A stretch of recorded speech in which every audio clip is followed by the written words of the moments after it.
ರಾಜಕೀಯ ಬಂಡವಾಳ ವಿಶೇಷ ಕಾರ್ಯಕ್ರಮಕ್ಕೆ ಮತ್ತೊಮ್ಮೆ ತಮಗೆಲ್ಲ ಸ್ವಾಗತ. ಇಲ್ಲಿ ತನಕ ಸಾಕಷ್ಟು ಚರ್ಚೆ ಆಗಿದೆ. ವಿಜಯಕುಮಾರ್, ರವೀಂದ್ರ ರಶ್ಮಿ, ಮುದ್ದನಮೇಗೌಡರು ಮತ್ತು ಬೇಲ್ ಶಂಕರ್ ಸಾಕಷ್ಟು ಮಾತಾಡಿದ್ದಾರೆ. ಮತ್ತೆ ಚರ್ಚೆ ಮುಂದುವರಿಸ್ತಾ ಇದ್ದೀನಿ ಶಂಕರ್ ಅವರ ಮುಖಾಂತರ.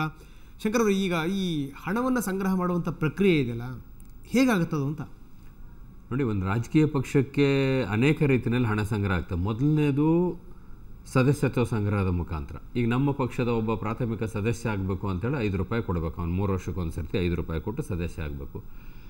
PCC ಸದಸ್ಯ ಮತ್ತು AICC ಸದಸ್ಯರು ಪ್ರತಿ ವರ್ಷಕ್ಕೆ ಇಷ್ಟು ಕೊಡಬೇಕು ಅಂತಿದೆ. 300 ರೂಪಾಯಿ 600 ರೂಪಾಯಿನೋ ಫಿಕ್ಸ್ ಇದೆ. ಅದು ಕೆಲವು ಸದಸ್ಯರಿಗಿರ್ತಕ್ಕಂಥ ಕೊಡಬೇಕಾಗಿರ್ತಕ್ಕಂಥ ಶುಲ್ಕಗಳು. ಮತ್ತು ಶಾಸಕರಿಗೆ ಮತ್ತು ಸಚಿವರುಗಳಿಗೆ, ಸಂಸದರಿಗೆ ಒಂದಿಷ್ಟು ನಿರ್ದಿಷ್ಟವಾಗಿರ್ತಕ್ಕಂಥ ಅವರ ಸಂಬಳದ ಇಷ್ಟು ಭಾಗವನ್ನು ಪಕ್ಷಕ್ಕೆ ಕೊಡಬೇಕು ಅಂತಕ್ಕಂಥ ಒಂದು ಪರಿಪಾಠನೂ ಕೂಡ ನಮ್ಮ ಪಕ್ಷದಲ್ಲಿದೆ.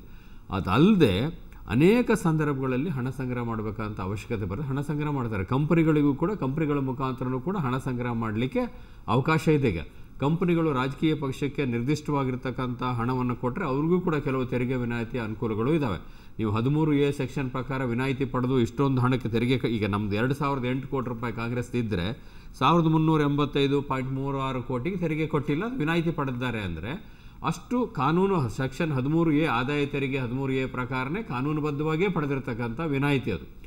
ರವೀಂದ್ರ ರೇಷ್ಮೆ ಅವರು ಹೇಳಿದ್ನೇ ಮುಂದುವರಿಸೋದಾದರೆ ಇದರಲ್ಲಿ ಇನ್ನೊಂದಷ್ಟು ಪಾರದರ್ಶಕತೆಯನ್ನು ತರಲಿಕ್ಕೆ ಸಾಧ್ಯತೆ ಇದೆ. ಅದು ರಾಜಕೀಯ ಪಕ್ಷಗಳಲ್ಲೂ ಬರಬೇಕು, ದೇಣಿಗೆ ಕೊಡ್ತಕ್ಕಂಥವರಲ್ಲೂ ಕೂಡ ಬರಬೇಕು.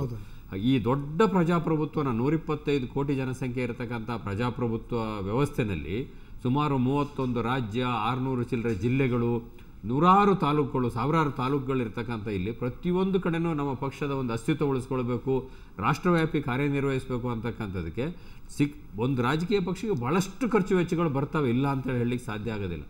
ಅದರಿಂದ ಭಾಳಷ್ಟು ಸಂದರ್ಭಗಳಲ್ಲಿ ಏನು ಮಾಡ್ತಾರೆ, ಯಾರೋ ಒಬ್ಬ ವ್ಯಕ್ತಿ ಬರೆಸ್ತಕ್ಕಂಥ, ಯಾವುದೋ ಒಂದು ಸಂಸ್ಥೆ ಬರೆಸ್ತಕ್ಕಂಥ, ಯಾವುದೋ ಪ್ರದೇಶದ ಒಬ್ಬ ಮುಖಂಡ ಬರೆಸ್ತಕ್ಕಂಥ ಸ್ಥಿತಿ ಇದೆ. ಇದನ್ನೆಲ್ಲದರ ಬದಲಿಗೆ ಸಂಪೂರ್ಣವಾಗಿ ಒಂದು ಪಾರದರ್ಶಕವಾಗಿರತಕ್ಕಂಥ ವ್ಯವಸ್ಥೆಯನ್ನು ತರಲಿಕ್ಕೆ ಸಾಧ್ಯ ಇದೆ. ಇದನ್ನು ಕಮ್ಯುನಿಸ್ಟ್ ಪಾರ್ಟಿಯವರು ಮಾಡಿದ್ದಾರೆ. ಅವರ ಸೆಕ್ರೆಟರಿಗಳಿಗೆ ತಿಂಗಳಿಗೆ ಎಷ್ಟು ಸಂಬಳ, ಅವ್ರು ಉಳ್ಕೊಳ್ಳಿಕ್ಕೆ ವ್ಯವಸ್ಥೆ, ಓಡಾಟಕ್ಕೆ ವ್ಯವಸ್ಥೆ, ಮುಖ್ಯಮಂತ್ರಿಯಿಂದ ಪ್ರತಿಯೊಬ್ಬರು ಕೂಡ ಬರ್ತಕ್ಕಂಥ ಎಲ್ಲ ಸಂಬಳಗಳನ್ನು ಕೂಡ ಅವರಿಗೆ ಪಕ್ಷಕ್ಕೆ ಕೊಡಬೇಕು, ಪಕ್ಷ ಅವ್ರಿಗೆ ಇಷ್ಟು ಅಂತ ತಿಂಗಳಿಗೆ ಖರ್ಚಿಗೆ ಕೊಡ್ತದೆ. ಈ ವ್ಯವಸ್ಥೆ ಒಂದು ಸ್ವಲ್ಪ ಇದ್ದಿದ್ರಲ್ಲಿ ಕಮ್ಯುನಿಸ್ಟ್ ಪಕ್ಷದವ್ರು ಮಾಡ್ಕೊಂಡು ಬಂದಿದ್ದಾರೆ. ಬೇರೆ ಸಂಘಟನೆಗಳಲ್ಲಿ ಸಂಘ ಪರಿವಾರದಲ್ಲಿ ಅದೊಂದು ವ್ಯವಸ್ಥೆ ಇದೆ. ಸಂಘ RSSನಲ್ಲಿ ಸಂಪೂರ್ಣ ಸಮಯ ಕಾರ್ಯನಿರ್ವಹಿಸ್ತಕ್ಕಂಥವರಿಗೆ ಇಂತಿಂತಲ್ಲಿ ನೀವು ಊಟ ಮಾಡಬೇಕು, ಇಂತಲ್ಲೇ ಉಳ್ಕೊಳ್ಬೇಕು, ಇದೇ ಮಾಡಬೇಕು, ಅವ್ರ ಓಡಾಟಕ್ಕೆ ಬಸ್ಸು ಮತ್ತೊಂದಕ್ಕೆ ಏನು ಖರ್ಚು ಬೇಕು ಕೊಡ್ತಕ್ಕಂಥ ಈ ಥರ ಕೆಲವು ಪರಿಪಾಠಗಳು ಈ ದೇಶದಲ್ಲೂ ಕೂಡ ಇದ್ದಾವೆ. ಆದರೆ ರಾಜಕೀಯ ಪಕ್ಷಗಳಲ್ಲಿ ಇದೊಂದು ವ್ಯವಸ್ಥೆ ಬರಬೇಕು ಅಂದರೆ ಅಲ್ಲಿ ಕೆಲವು ಕಾನೂನಿನ ಬದಲಾವಣೆ ಮತ್ತು ಸುಧಾರಣೆ ಆಗಬೇಕಾಗ್ತದೆ. ಹಣದ ಬಗ್ಗೆ ಇರತಕ್ಕಂಥ ಅನುಮಾನ, ಒಂದು ರಾಜಕೀಯ ಪಕ್ಷದ ಹತ್ರ ಬೊಕ್ಕಸದಲ್ಲಿ ಎಷ್ಟು ಹಣ ಇದೆ ಅನ್ನೋದಕ್ಕಿಂತ ಮುಖ್ಯವಾಗಿ ಒಂದು ರಾಜಕೀಯ ಪಕ್ಷ ಚುನಾವಣೆಯಲ್ಲಿ ಎಷ್ಟು ಹಣ ಖರ್ಚು ಮಾಡ್ತದೆ ಅನ್ನೋದು ಭಾಳ ಮುಖ್ಯವಾಗಿರ್ತಕ್ಕಂಥ ಅಂಶ. ರೇಷ್ಮೆ 83 ಮತ್ತು 85ರ ಚುನಾವಣೆ ಉದಾಹರಣೆ ಕೊಟ್ಟರು. ನಾವೇ ಆಗ ಅದರ ಜವಾಬ್ದಾರಿಯನ್ನು ಹೊತ್ತಿದ್ವಿ. ರಾಮಕೃಷ್ಣ ಹೆಗಡೆ, ದೇವೇಗೌಡರು, ಬೊಮ್ಮಾಯಿ, ಪಟೇಲ್ರು ಎಲ್ಲ ಇದ್ದರು. ಆಗ 83ರ ಚುನಾವಣೆಗೆ ಒಬ್ಬೊಬ್ಬ ಅಭ್ಯರ್ಥಿಗೆ 5,000 ರೂಪಾಯಿ ಕೊಟ್ವಿ. 85ರ ಚುನಾವಣೆ ಸರ್ಕಾರ ಬಿದ್ದು ಮತ್ತೆ ಚುನಾವಣೆಗೆ ಹೋದಾಗ 25,000 ರೂಪಾಯಿ ಒಬ್ಬೊಬ್ಬ ಅಭ್ಯರ್ಥಿ ಕೊಟ್ವಿ. ಈಗ ಎಷ್ಟು ಅಂತ ನಾನು ಬಹಿರಂಗವಾಗಿ ಹೇಳೋಕ್ಕಾಗೋದಿಲ್ಲ, ನೀವು ಕೇಳೋಕ್ಕಾಗೋದಿಲ್ಲ. ಆ ರೀತಿಯ ಒಂದು ಸ್ಥಿತಿ ಇದೆ.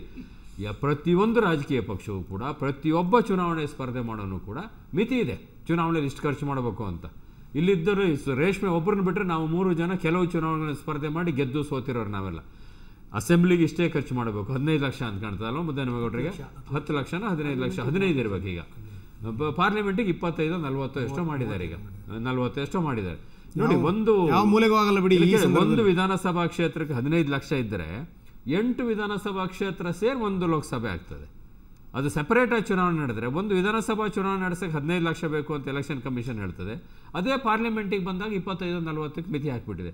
8 ವಿಧಾನಸಭಾ ಕ್ಷೇತ್ರದ ಒಟ್ಟು ಖರ್ಚನ್ನು 15 × 8 ಲೆಕ್ಕ ಹಾಕಬೇಕಾಯಿತು ಅಂತ. ಆ ಥರ ಕೆಲವು ಕಾನೂನುಗಳು ಮಾಡಬೇಕಾದಂಥ ಸಂದರ್ಭದಲ್ಲಿ ಕೆಲವು ವಾಸ್ತವ ಅಂಶಗಳನ್ನು ಗಮನದಲ್ಲಿಟ್ಟುಕೊಂಡು ಕೂಡ ಮಾಡಬೇಕಾಗ್ತದೆ.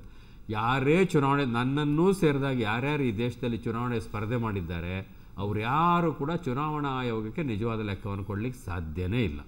ಚುನಾವಣಾ ಆಯೋಗ ಮಿತಿಯನ್ನು ಏನು ಹಾಕಿದೆ ಅದರ ಪ್ರಕಾರ ಚುನಾವಣೆ ಮಾಡಿ ಯಾಕೆ ಸಾಧ್ಯ? ಏನು ಮಾಡ್ತೀವಿ ನಾವು? ಅಭ್ಯರ್ಥಿ ಖರ್ಚು ಮಾಡ್ತಕ್ಕಂಥ ಹಣ, ಪಕ್ಷ ಖರ್ಚು ಮಾಡ್ತಕ್ಕಂಥ ಹಣ ಬೇರೆ ಬೇರೆ. ಅದನ್ನೊಂದು ಕಾನೂನಲ್ಲಿ ಅವಕಾಶ ಕೊಟ್ಟಿದ್ದಾರೆ. ಹಾಗೆ 15 ಲಕ್ಷ ಮಿತಿ ಅಥವಾ 40 ಲಕ್ಷ ಮಿತಿ ಇದ್ದರೆ ಅದಷ್ಟೇ, ಅದಕ್ಕಿಂತ ಒಂದು 5 ಲಕ್ಷನೋ 3 ಲಕ್ಷನೋ 8 ಲಕ್ಷನೋ ಕಮ್ಮಿ ಅಭ್ಯರ್ಥಿ ಖರ್ಚು ಮಾಡ್ತಾನೆ. ಉಳಿದ ಖರ್ಚಾಗಿರ್ತಕ್ಕಂಥ ಎಲ್ಲ ಹಣ ಪಕ್ಷದಲ್ಲಿ ಹೆಸರಿನಲ್ಲಿ ಹೋಗ್ತದೆ.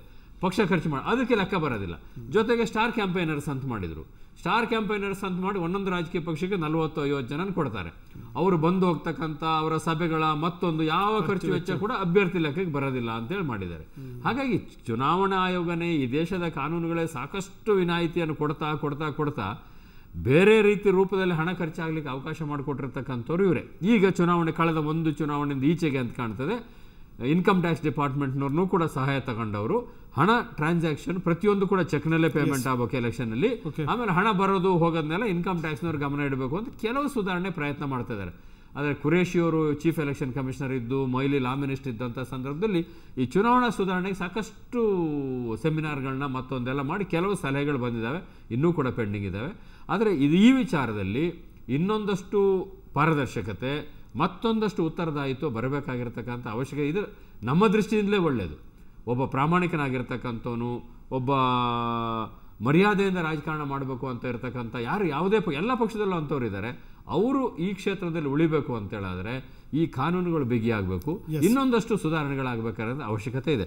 ಇನ್ನೊಂದು ರೇಷ್ಮೆ ಅವರನ್ನು ನಾನು ಪುರಸ್ಕಾರ ಮಾಡೋದು ಒಂದು ವಿಚಾರದಲ್ಲಿ, ಇಷ್ಟು ದೊಡ್ಡ 2008 ಕೋಟಿ ಅಥವಾ 1385 ಕೋಟಿ, BJPದು 994 ಕೋಟಿ ಅಂದ್ಕೂಡಲೇ ಇಷ್ಟು ದೊಡ್ಡ ದೇಶಕ್ಕೆ ಗಾಬರಿ ಬೀಳಬೇಕಾದಂಥ ಒಂದು ದೊಡ್ಡ ಮೊತ್ತ ಏನಲ್ಲ ಅದು. ಇಷ್ಟೊಂದು ವಿಸ್ತಾರವಾಗಿರ್ತಕ್ಕಂಥ ಸಂಘಟನೆಗಳಲ್ಲಿ ಅದು ಬೊಕ್ಕಸದಲ್ಲಿರ್ತಕ್ಕಂಥ ಹಣ ಖರ್ಚು ಮಾಡಿದ್ದಕ್ಕೆ ಲೆಕ್ಕ ಅಂತ ಮುದ್ದಹನುಮೇಗೌಡರು ಕೇಳಿದರು, ನೀವು ಕೇಳಿದ್ರಿ. ಪ್ರತಿಯೊಂದು ರಾಜಕೀಯ ಪಕ್ಷ ಆದಾಯ ತೆರಿಗೆಯ ರಿಟರ್ನ್ಗಳನ್ನ ಕೊಡಲೇಬೇಕಾಗ್ತದೆ. ಎಷ್ಟು ವಿನಾಯಿತಿ ಸಿಕ್ಕಿದೆ, ಎಷ್ಟು ಖರ್ಚು ಮಾಡಿದ್ದಾರೆ, ಏನು ಮಾಡಿದ್ದಾರೆ, ಅದು ಯಾವ ಒಂದು ನಿಮಿಷ. ಸೊ ಸರ್, ಇದ್ರ ಬಗ್ಗೆ ಇನ್ನಷ್ಟು ನಾವು ಚರ್ಚೆ ಮಾಡೋಣ. ಸೊ ಇನ್ನಷ್ಟು ಚರ್ಚೆನ ಮುಂದುವರ್ಸೋಣ. ಅದಕ್ಕಿಂತ ಮೊದಲು ಮತ್ತೊಮ್ಮೆ ಪುಟ್ಟ ವಿರಾಮ.